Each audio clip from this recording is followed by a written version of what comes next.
ପିଲାମାନେ ନାମ ଜପର ମହାତ୍ମ ବିଷୟରେ ତୁମକୁ ଗୋଟିଏ ଗପ କହୁଛି। ପିଲାମାନେ, ତୁମେ ତ ଭଗବାନଙ୍କର ଆଲୌକିକ କାର୍ଯ୍ୟକ୍ରମ ଦେଖିଲ।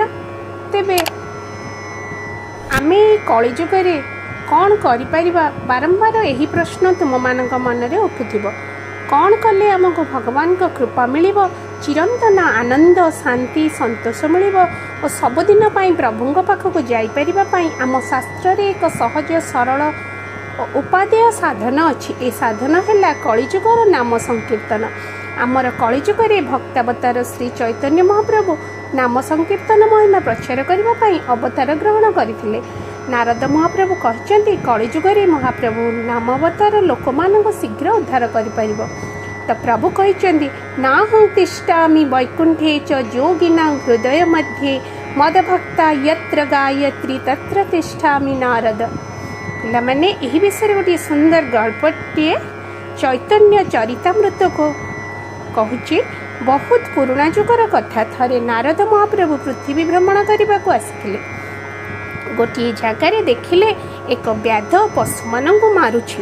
ତା ପୁଣି ଗୋଟିଏ ଯୋଡ଼ିଏ ନୁହେଁ, ଏକାବେଳେ 10-15ଟି, ଏବଂ ଗୋଟିଏ ପଶୁକୁ ଏକାବେଳେ ନ ମାରି ତାକୁ ଛଟପଟ କରି ମାରୁଥାଏ।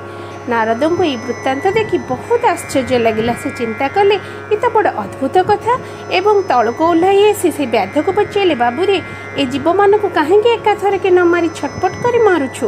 ସେ ବ୍ୟାଧ ଉତ୍ତର ଦେଲା, ମୋ ବାପା କହିଛି ଏମିତି କରିବାର ମଜା ଆସେ। ତାପରେ ନାରଦ ତାକୁ କହିଲେ, ଯାହାକୁ ମାରୁଛୁ ତାକୁ ଏକାଥରକେ ମାରିଦେ। ତାପରେ ବ୍ୟାଧ ପଚାରିଲା, ତୁମେ କିଏ? ତୁମେ ଏପରି ପ୍ରଶ୍ନ ମୋତେ କାହିଁକି ପଚାରୁଛ? ନାରଦ କହିଲେ, ମୁଁ ନାରଦ। ଏହା ଶୁଣି ସେ ବ୍ୟାଧଟିର ଉତ୍ସୁକତା ବଢ଼ିଗଲା ଓ ସେ କହିଲା, ଏମିତି ମାରିଲେ କ'ଣ ଅସୁବିଧା ହେବ କି? ନାରଦ କହିଲେ, ହଁ, ଅସୁବିଧା ଅଛି। ଏହା କହି ସେ ଯିବାକୁ ବାହାରିଲେ। ଏହାପରେ ସେ ବ୍ୟାଧଟି ନାରଦଙ୍କ ପିଛା ପଡ଼ିଗଲା। ନାରଦ କହିଲେ, ତୁ ମଲା ପରେ ଏହି ପଶୁମାନେ ତୋତେ ଖିନଭିନ୍ କରି ମାରିବେ। ସେ ବ୍ୟାଧଟି ଡରିଗଲା। ନାରଦ କହିଲେ, ଦେଖ, ଯୋଗ ବଳରେ ତୋ ପରଜନ୍ମ ଦେଖାଉଛି। ତାପରେ ନାରଦ ତାକୁ ମୃତ୍ୟୁ ପରର ଅବସ୍ଥା ଓ ନର୍କ ଯନ୍ତ୍ରଣା ଦେଖାଇଲେ। ସେ ଦେଖିଲା ଯେ ମାରିଥିବା ହଜାର ହଜାର ପଶୁ ଏକକାଳୀନତାକୁ ତାଙ୍କ ଦାନ୍ତ, ନଖ, ଶୃଙ୍ଗ ଦ୍ୱାରା ତାକୁ ଚିରି ପକାଉଛନ୍ତି ଓ ବହୁତ ଡରିଗଲା ସେ।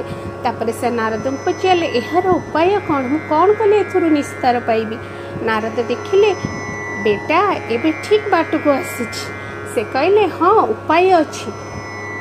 ତୁ ମୁଁ ଯାହା କହିବି ମାନିବୁ?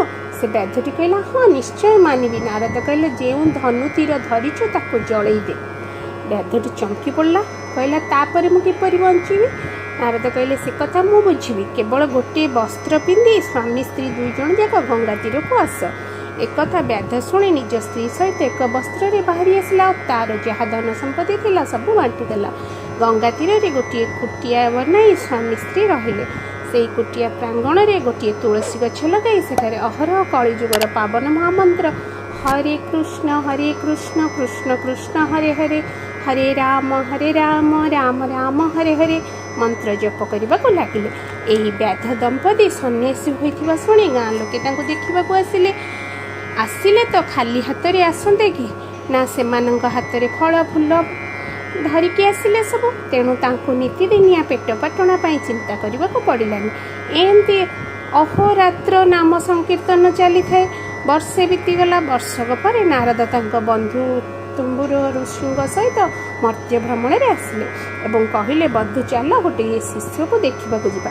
ତାପରେ ସେମାନେ ପହଞ୍ଚିଲେ ସେଇ ବ୍ୟାଧ ପାଖରେ। ପଚାରିଲେ, ତୋର କିଛି ଅସୁବିଧା ହେଉଛି କି? ଖାଇବା ପିଇବାକୁ ମିଳୁଛି ତ? ବ୍ୟାଧ ଉତ୍ତର ଦେଲା, ମହାଭାଗ, ମୋର ବହୁତ ଅସୁବିଧା ହେଉଛି। ନାରଦ ସେ କ'ଣ ବୋଲି ପଚାରିବାରୁ କହିଲା, ଆମର 2ଟି ପେଟ, ମାତ୍ର ଏତେ ସଂଖ୍ୟକ ଫଳମୂଳ ଆସି ଗଦା ହେଉଛି ଯେ ଆମେ ଅସନ୍ତୁଷ୍ଟ ହୋଇଯାଉଛୁ।